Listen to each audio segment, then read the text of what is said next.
I want to roll up our sleeves and we're going to talk to Guy and learn what worked. He recently sold his company Brightback to Chargebee. An incredible story. I actually knew him when I was a founder. I was a founder for a total of about 8 years, and I met with him, and we were both building something similar in the startup customer success space. And I remember kind of having the back of my, I was just like, okay, I'm going to be really cautious talking to you. But I was like, this guy knows what he's talking about, and the story ended with, he has the exit, my company shut down, so he kicked my butt. But that's why right now my passion was, as a founder for 8 years, is just learning and helping other founders see what I didn't see. So I do that in 2 ways. I interview founders on Zendesk's podcast, Sit Down Startup. Currently I run VC and startup partnerships at Zendesk for startups, so definitely check us out. But the whole point is to understand the growth stories of what worked in those early days. Don't just tell me to do the generic things. I want to know the tactics, and that's what we're going to be trying to dive into today. So as you do have questions, feel free to just raise your hand. For the most part, we have a pretty good agenda here, just questions we're going to go over. But first, there we go. Let's go. That was it. I'm moving along. So Guy, welcome. If you would first just give us an overview of your background for anyone who doesn't know.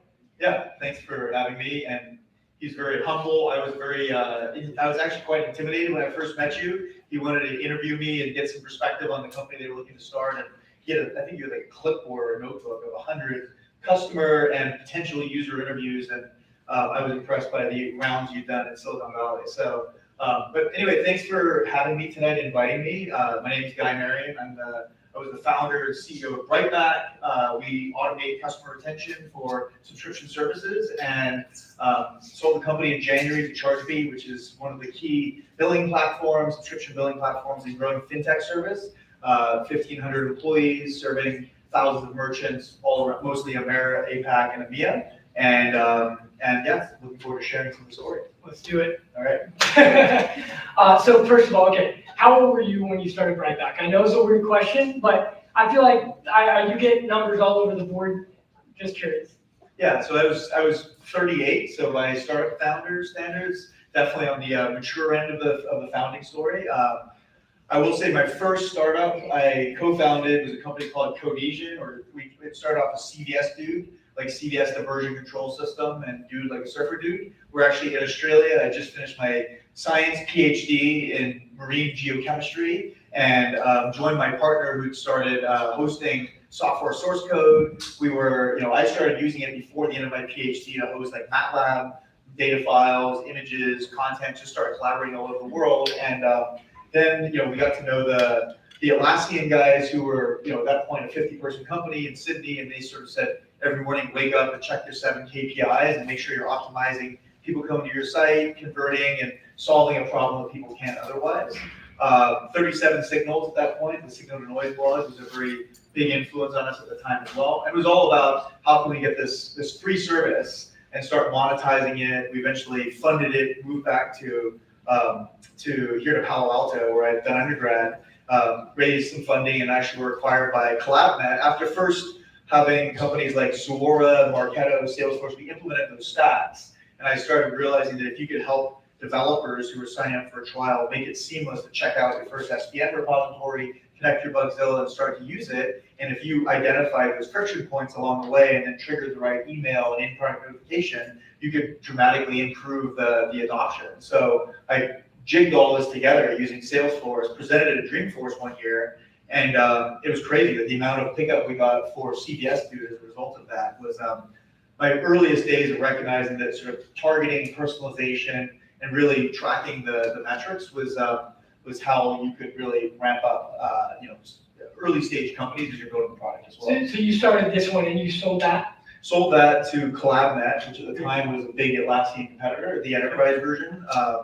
We were the leaders in Subversion hosting. They were the enterprise leaders, so we were low millions AR at that point.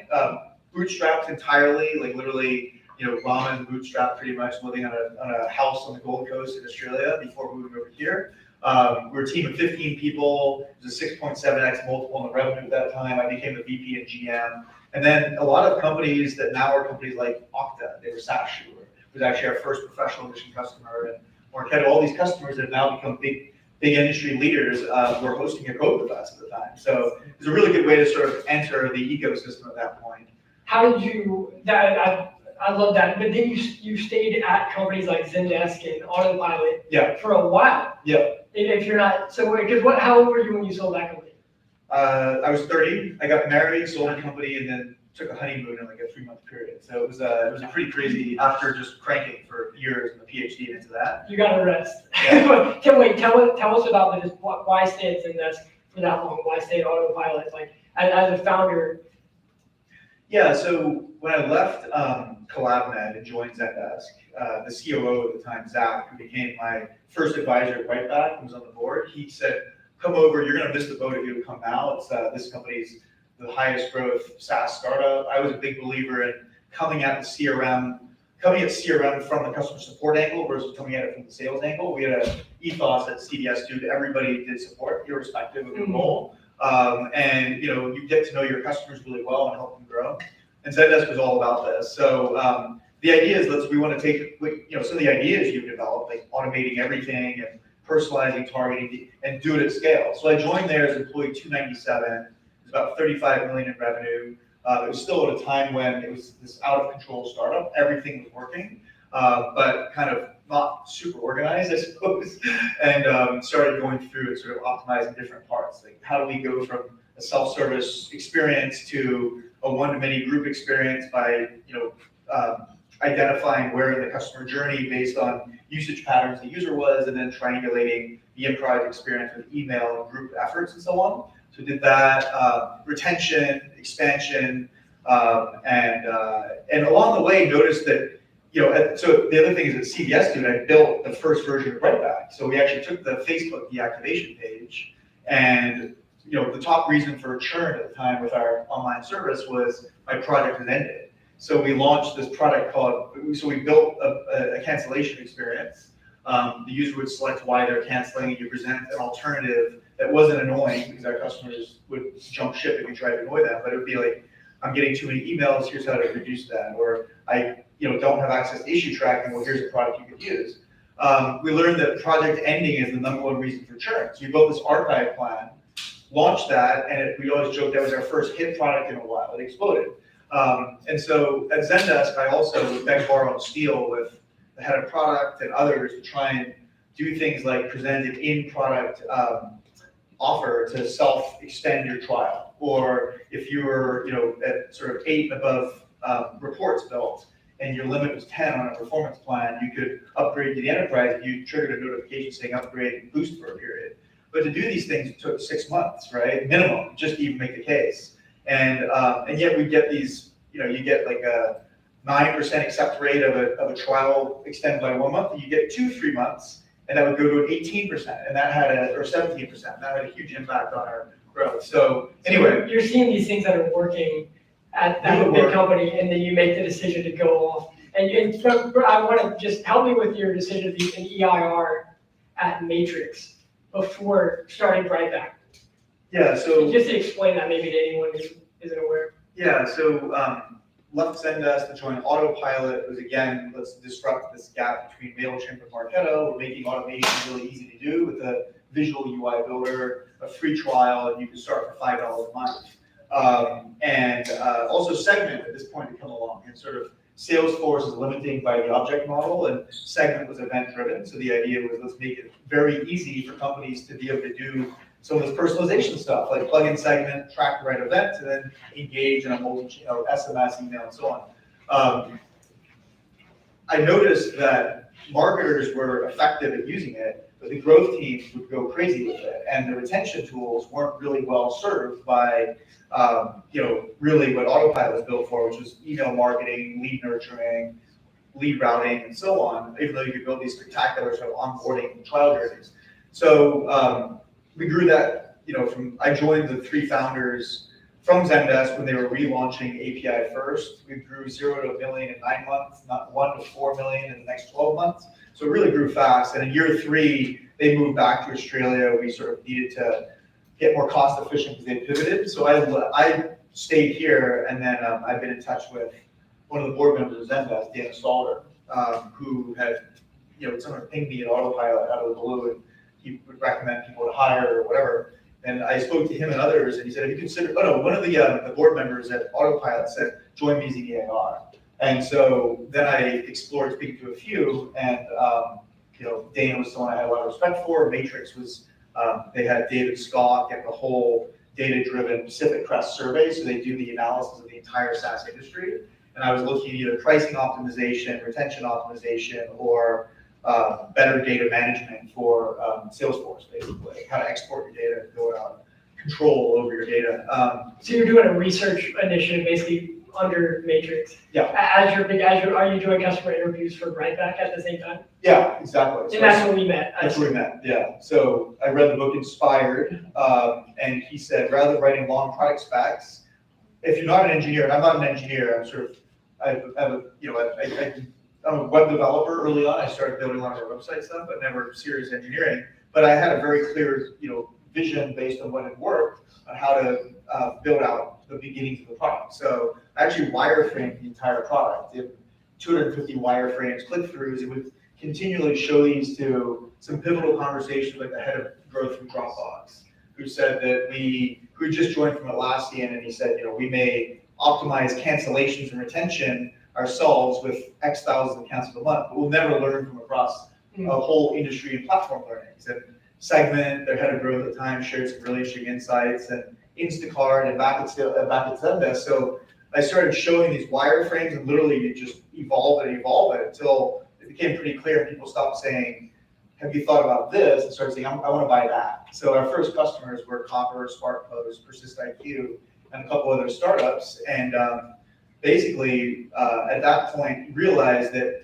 with hi-fi mocks and extensive, like 40, 50 customer deep sessions, we iterated hugely, actually. Figured out the right reports, the right mechanism, the self-service experience before we wrote any code, and actually raised a $2 million seed round off of that was the product. And it was amazing how people look at your click-throughs, you can make a video out of it and say, this is a great product. And I'm like, well, not a product yet, but yeah, it's going to become one. Tell me about those interviews. Yeah. So you're basically just showing, are you bringing an iPad or is it a Zoom call? And what are you showing the customer, the prospect? It was usually an iPad, yeah. So you have the experience there. I did it all in Balsamiq and then later on in Figma.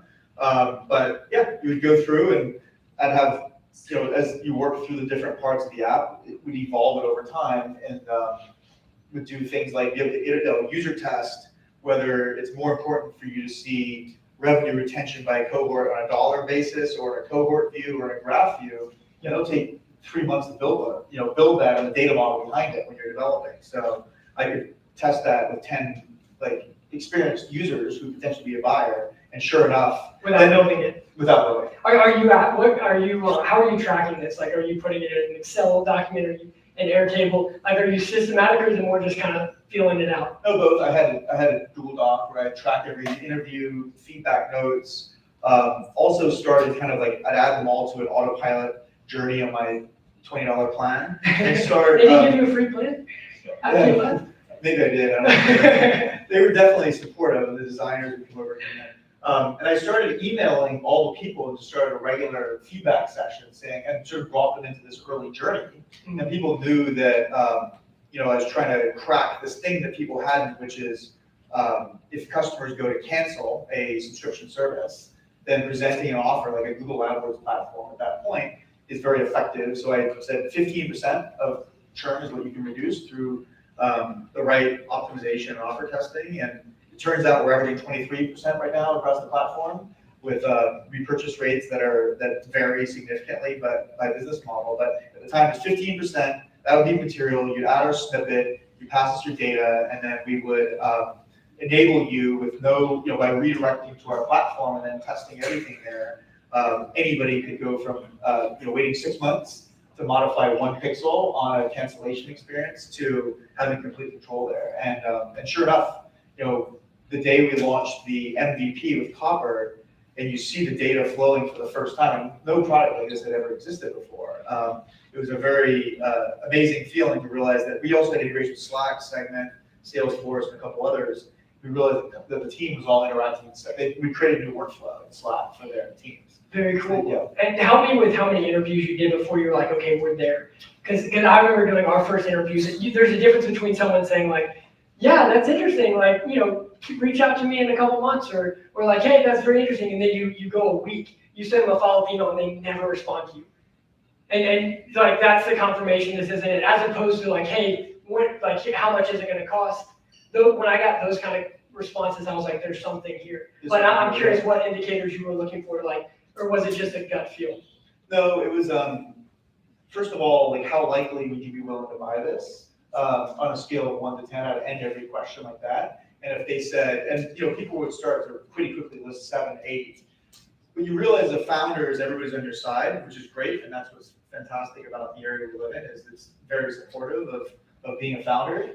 That is very different from somebody actually saying to you, I'm going to pay for your service and use your product, because they'll all say to you, oh, that's a great idea, right? So, and I kind of was aware of that at this point, and yet when you're doing it, it's dangerous and you can get seduced. So I started to ask people, well, how much would you pay for it every time, right? And it started off like $50 a month or $100 a month.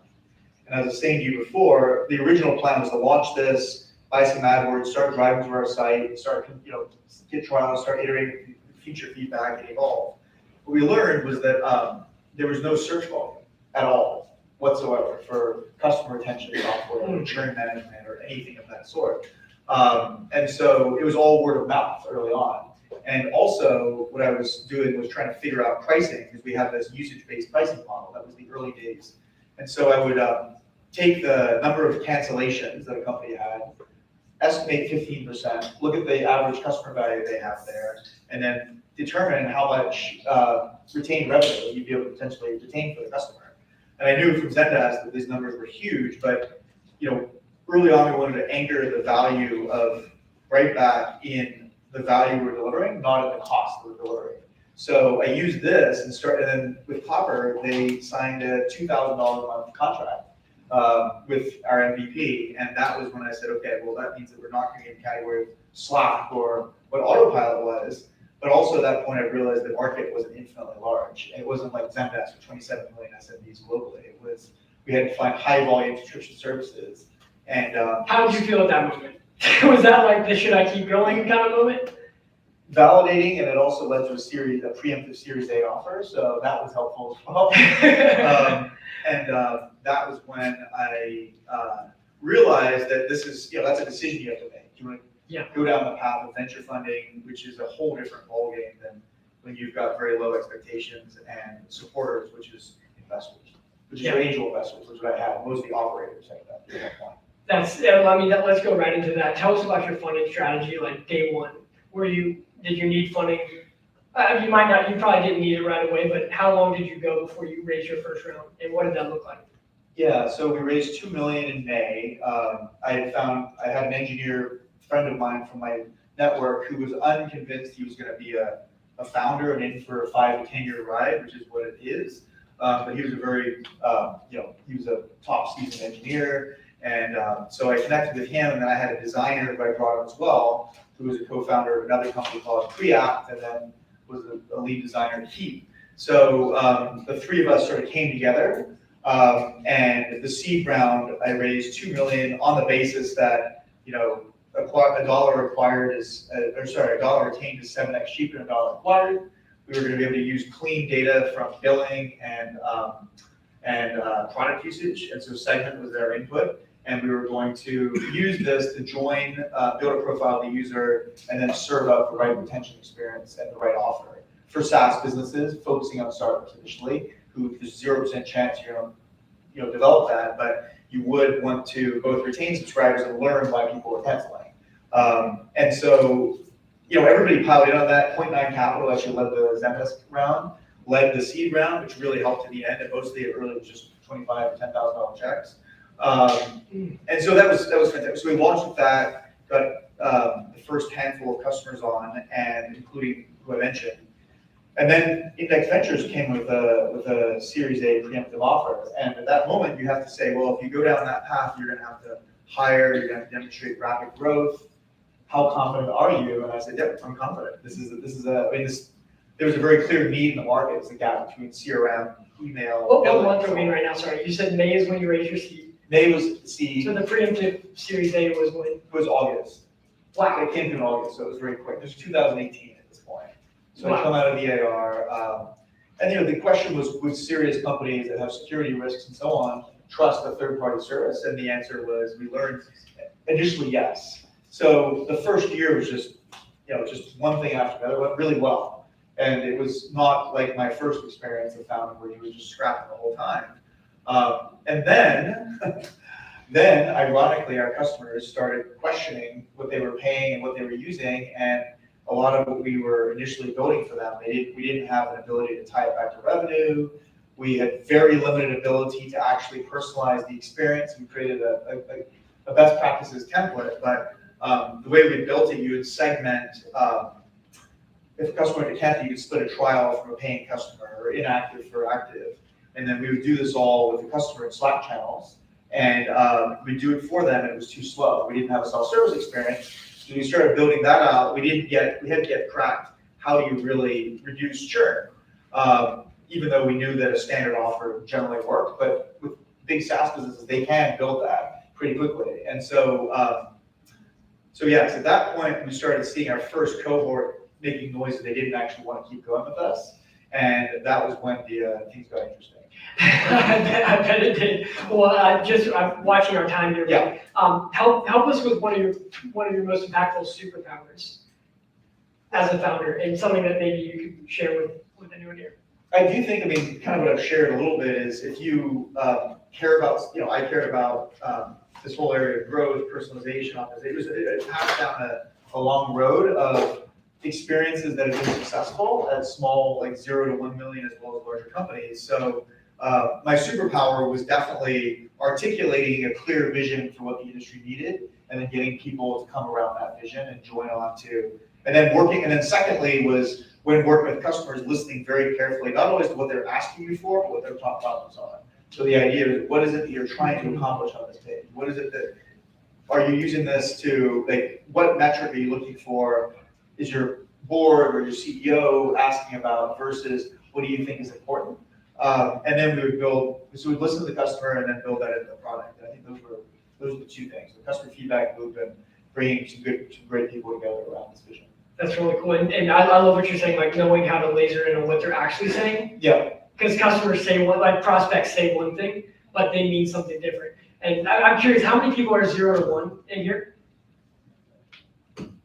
Okay. Any 1 to 10s? Ian, I should have done it.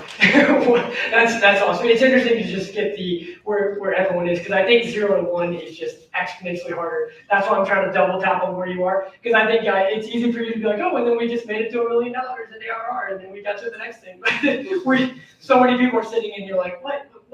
Tell me more about that, because how do you get that? So I think the superpower plays into that. Is there any growth strategies around that after you started to get your initial, say, $500,000 ARR that you can share? Yeah, I think one thing is, so a couple of lessons learned, right? One is absolutely you're either pre or post product market fit, right? And you hear about, there's lots of different ways to describe it. Some people say when you find it. Other people will say it happens at $1 million. Other people will say, but generally what happened, we saw it at CDS Dude, we saw it at Autopilot, where CDS Dude, we figured out the gaming industry needed source code control. And we just exploded once we kind of optimized the tools they needed and a couple of features. At Autopilot, it was selective Salesforce sync. Once we hit that, like sales cycles and online conversion rates increased. At Brightback, it was pivoting to focus on the direct-to-consumer space. So we had MeUndies and Freshly, the food delivery service, and those started from a lesser company, Crazy Egg, which is a analytics platform, a really smart GM who started using this product to help customers who were canceling because they never onboarded. He would jump in there and help them solve their problem by actually taking a screenshot. I'd add the snippet for them to their website, take a screenshot of data, send an email to them in this template, and they massively started reducing a significant portion of that churn. So we realized that at those volumes, that's where it kicked in. And what was it like talking to a customer pre-product market fit, pre-post? Like, I mean, like going through your head, because I think I felt it as a founder. but it just seems so different to me. And I'm curious any more about like one of those conversations. Maybe you talked to your wife and you were like, hey, this amazing thing just happened today. Yep. This conversation, could you pull us into that? Yeah, so early on, customers would say things like, we don't want to present a discount to users who already accepted a discount. They would want to say, we want to present a pause option to a trial and a extend to a paying customer. They would say, we want to separate out by languages or regions. And each time this would happen, we would have to spin and start to really develop. We realized what we need to do is pull the logic for how to send a user to an experience like that outside of the page and then build a routing mechanism. So we did that, which freed up the ability for our customers to build audiences with all the data that we passed them. So you could just like a segment in many marketing platforms, you define an audience and then people started concatenating all these different strings and then creating different experiences and then routing to a page they control. And we started doing that and said, well, how about you just use the data you're passing us to define your own audiences? And that was when they said, yes, yes, yes, yes. And then I remember we launched MeUndies in the beginning of 2020, which at the time had, tens of thousands of cancels per month. And the head of CX jumped on a post-launch review. We used to always do these post-launch reviews and said, Brightback's had an immediate impact on our bottom line. We haven't had a net negative customer day since we launched them. This is an immediate change. We want more. Like we want to send all of our traffic through. And after that, like every customer we brought on with these high volumes would respond. They had more ideas. We built the experience managers so our customers control that. They built the audience managers. They could target it. And we stopped having the lift and we started more. So that in 2021, we tripled customer. We reached $1 million in revenue in the first 2 years after kind of really chunking our way up there.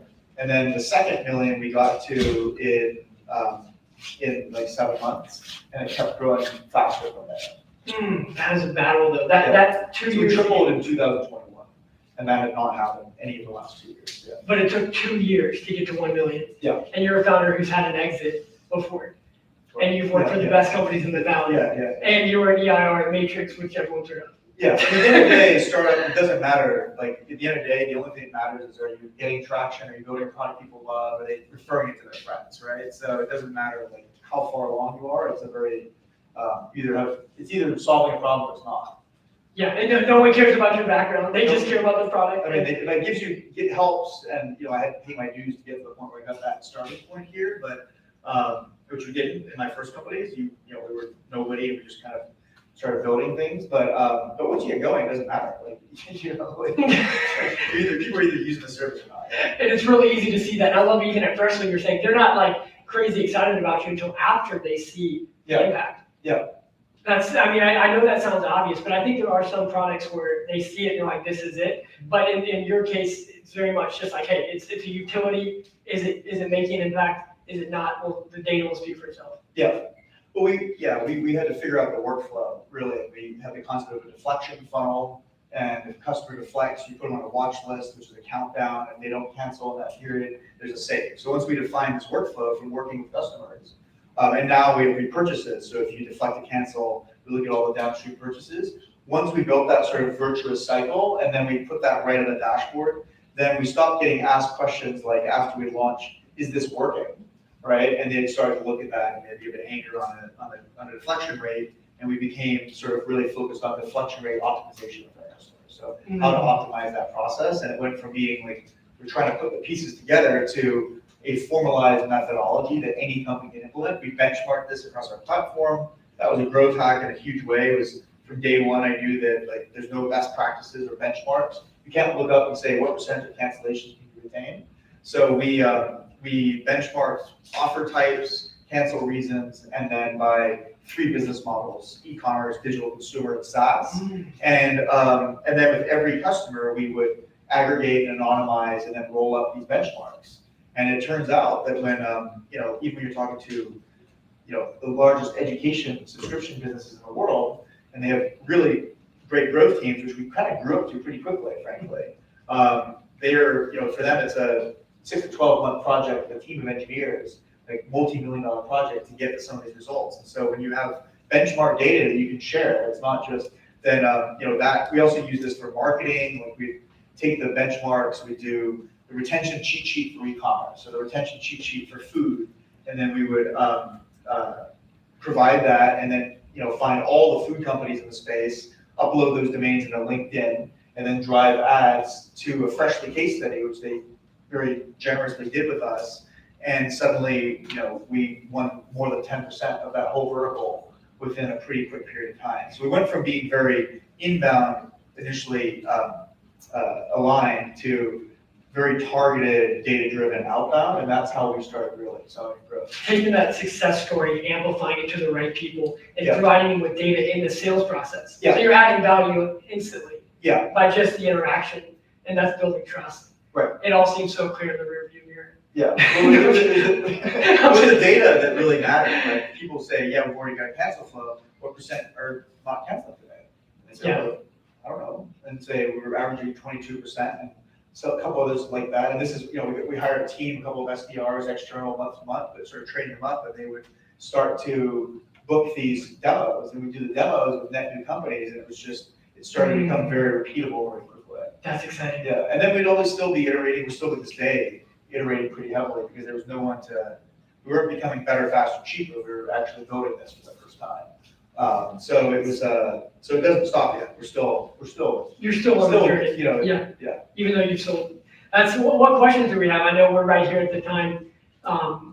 Boom, let's go. What's been the most effective method for you to get those people to give you feedback?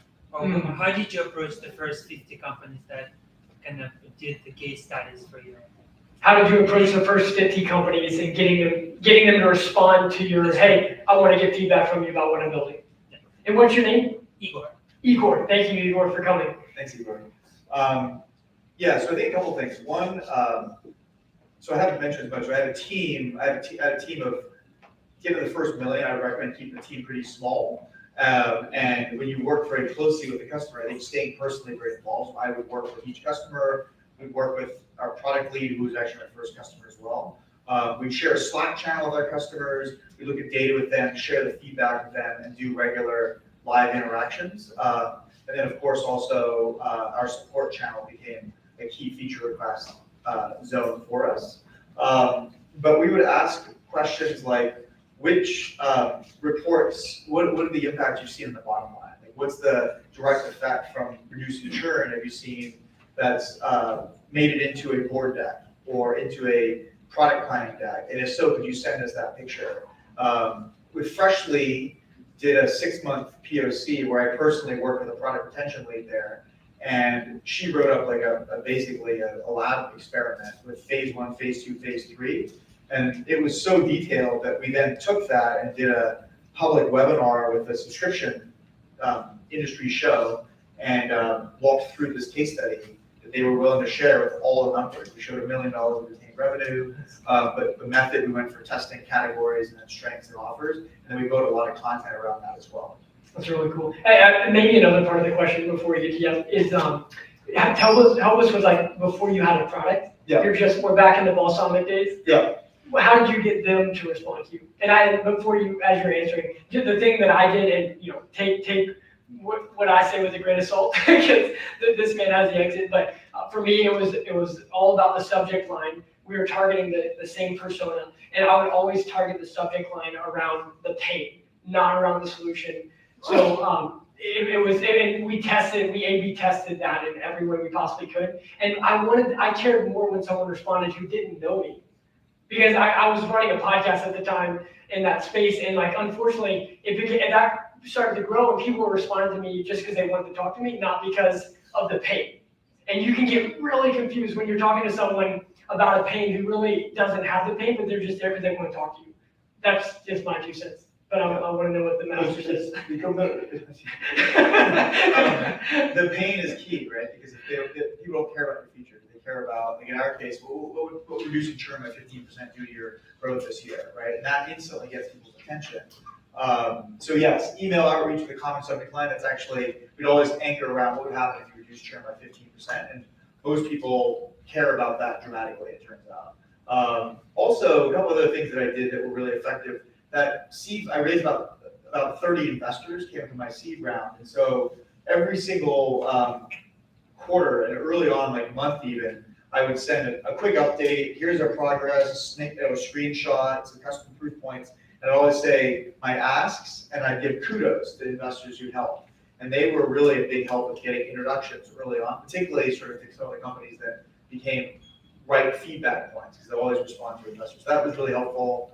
And then finally, I guess a lot of people had the people I've worked with or known over time. So I was able to either get to them, and they would always refer 2 or 3 people. Who else can I demo this to? Who else cares about churn? So, yeah. Awesome. And real quick, Yasmin, So, as an early stage founder, what was your routine? And then another part of the question is that usually founders around me, I keep hearing people are like, oh, I'm going to LA Tech Week, oh, I'm going to Austin Week and stuff. And how important it is to actually go to those events as opposed to sitting in front of your computer and building a product, right? So what was your routine when you were in early stage founder? Yeah, I mean, we were, the 2 guys I was working with, 2 co-founders, were both remote, so we had no office. I was at EIR and sort of moved out. We were definitely, I did try and go to a couple of events. I go to growth meetups actually like this. This is great because everyone's here to help each other out. But generally speaking, it was entirely about starting to build a product. It was those meetups were not, other than getting some inspiration, it was entirely about getting work done. So routine was pretty much wake up so I would do, actually that's not true. So I did BD time, and I put BD time in my calendar as a fixed block from 8 to 9 every day. And it would just be time where I'd outreach on LinkedIn or people I knew and just follow up. I also had that nurture journey that I was running in autopilot where I crowdsourced naming the company Brightback, right? Be Brightback. I had a whole ton of other names. And as I did that, I sort of brought this group that grew to a few hundred people. And then I host, a drinks night one night, and people come and care a lot about this and follow it. So trying to do things that were mostly online and scalable. And I've actually moved out of the city at that point, so it forced me, it was actually harder to be in person anyway. So, yeah. That's awesome. Yeah. So what I've seen is customer experience centric tools are more vertically focused within the industry. How do you figure out your right niche with chargebacks or churn? How do you figure out this is the right vertical I want to point down on amongst others? How did you figure out the right vertical? I'm just repeating it just since we didn't get the audio recorded. So how did you pick the right vertical within that? Yeah. It's a great question, and it's really important, at least it was for us. So I started off with SaaS, and then learned that, in SaaS, in CRM and marketing automation or marketing or prosumer software, people cancel because they never onboarded or pricing concerns. But most of SaaS, when someone goes to cancel, there's largely made a decision. They're going to switch from Twilio to SendGrid or something else. So one thing we learned is I was actually at a Point 9 Capital event, and it was all about the extreme focus on what are you 10x better at. You have to be 10x better than what you could ever build or what anyone else is doing. And so at the time, we had these 3 value props, with retention, we've just recently renamed Brightback to Chargebee Retention. So I'm trying to get the wording straight. With Brightback, you can automate workflow because we have an event-based data model that can trigger workflow. So we had customers like Keep Truckin' that were creating amazing workflows in Salesforce triggered from Brightback. We had insights where we have some great reports that will show how churn and exactly who people are churning, their sentiment, and so on. And there was deflection. So we're actually generating deflection. What we learned, and we looked at all of our win-loss analysis for 200 conversations over a 24-month period, was that the one thing people pay for no matter what they say was deflection itself.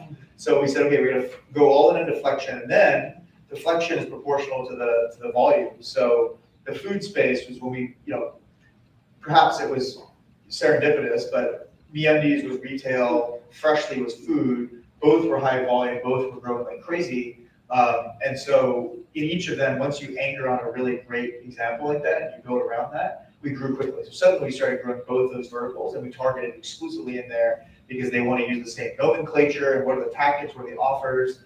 And then we got Yoga International, which was a health and wellness. So we went into health and wellness. And then the pandemic kicked in, and SMB SaaS started churning like crazy. So we made our service free for SaaS companies, and that was helpful to get a lot more engagement. And really, actually, the world was exploding, so we're trying to help out these companies. And at the same time, the food, like Freshly stopped taking signups because they exploded like 3x in a month at that point. So we got really lifted by this sudden round of rise. So our platform went from, hundreds of thousands of cancels per month to way bigger than that in a very short period of time. And then you're right, we took a vertical approach. So even to this day, it's about 7 or 8 key verticals that we focus on, that the use cases are very broadly classified in e-commerce, digital consumer, and then prosumer SaaS, so the 3 broad models. And we benchmark our data around there, we structure the business around that, and at Chargebee, it aligns nicely with the vertical focus that Chargebee has as we think about global subscription businesses. So it's kind of just testing. I mean, you tried different areas, it didn't work. Some areas did, and then you just doubled down. What we doubled down and like Yeah. 10x down once we found one that worked. And I would like to say, I mean, obviously we did analyze the main industries, but the reality is once we found something that worked, we just kept going around that, Yeah. Versus trying to be too smart about it. That's awesome. What about you, Rafael? Yeah, I wanted to ask about your personal opinion on the current market situation when it comes to investment, especially for companies that are in pre-seed and seed stages. Because when you listen to like big venture capitals right now, they're trying to lower down the valuations of new companies. Yep. Is this something to care about, or it was if you can wait and raising like half a year? And you can still survive as a company. Like, would you wait or accept what you do? And what would your approach be on raising today if you were a startup? Yeah, I think that it's really easy to over fixate on the valuation. And I think the thing to think about valuations is that you have to think about next round, not this round. So if you raise, like we actually raised a pretty healthy round on our seed, and then it tripled by the A 3 months later. That actually created the dynamic where I had to make sure I tripled again, 18 months later on the $8 million of funding I had. So, and actually the ratio was about right for us, but we were lucky we really took off that 3rd year. I would say in general, I would not try and drive valuations too high. I would focus on, if you raise say $5 million or $2 million seed, investors want to see a 2x to 3x increase in your valuation by the time you next raise. So if you're raising $2 million, you need to get either your ARR or your market cap, your multiple up, so that by the time you raise in $2 million, you're going to run through probably 12 months, right? So you got to double to triple then, and then at that point, you're going to need to double, triple again. So to answer your question, right now the industry is going down. I understand there's a race to quality. So actually, the best startups that are crushing it, right, are still getting pretty high multiples, is my understanding. The best companies are still raising huge rounds at high valuations. It's just everybody besides that top, and then the VCs are all going for those. So everything below there, I think the valuations have definitely tapered. But generally speaking, I would, a down round, I'm fortunate I haven't gone through a down round, but it does create dynamics where you're going to have to issue new stock so that your team doesn't get diluted, and your investors will. So it's going to hurt from a founder perspective, but assuming it's not extreme, the most important thing, honestly, is just to continue demonstrating traction and growth with customer revenue and usage, right? And as long as you're doing that, then if you have a good offer at hand, even if it's a flat round, I would probably take it and keep going and focus on your core, because fundraising is a huge waste of time. You can learn a lot and you take a lot of notes and you get great feedback, but it's confusing, and you're going to get, every day to day, you're going to have these extremely experienced VCs who give you a very different thesis on what you should be doing. As a founder, you're just sifting through that. At the same time, you just have this coming to Jesus moment with your entire team, where you're like, these are the things that matter most. Like, we have to focus on deflection. We're all in on that. And then someone says, well, it would be fantastic if you automate the entire workflow of this company, and we'll fund you for that, potentially. That's awesome. What about you down there? Hey, Guy. Can you say your name? My name's Peter. Yes. Peter Wong. And then I have a question on the so how much were you paying yourself? We got to cash flow positive really quickly, and then we were scaling really quickly, and we're trying to pay ourselves 20 grand before we can pay the round. That's on track. So we're trying to understand that's like something that I'm trying to understand how much we're doing. Yeah. Say we do ranges if you don't want to do the exact number or whatever. Yeah. one thing that I did do is because I raised an early venture round, I was paying mostly market rate or a little bit below market rate for venture-backed companies for most of the people we hired. So we had pretty senior engineers early on. And, that does set up a dynamic where you have great people on board, and we could build and do, develop a sophisticated product pretty quickly, but it did mean that we were pretty high burn. And so we had to catch up. Our ARR per employee had to sort of quickly rise. And again, we did that in year 3, and we really sort of caught back to where we needed to be at that point, but it made for a pretty nerve-wracking period of time. As a founder, I definitely was, I paid myself a salary, and my 2 co-founders, but it was well below, like way below market. Not quite 20 grand, but it was low. That's all we got for today, guys. Thank you so much. Make sure to check out Guy on LinkedIn. Adam O'Donnell, Zendesk Startups. Thank you, guys. Thank you again for that.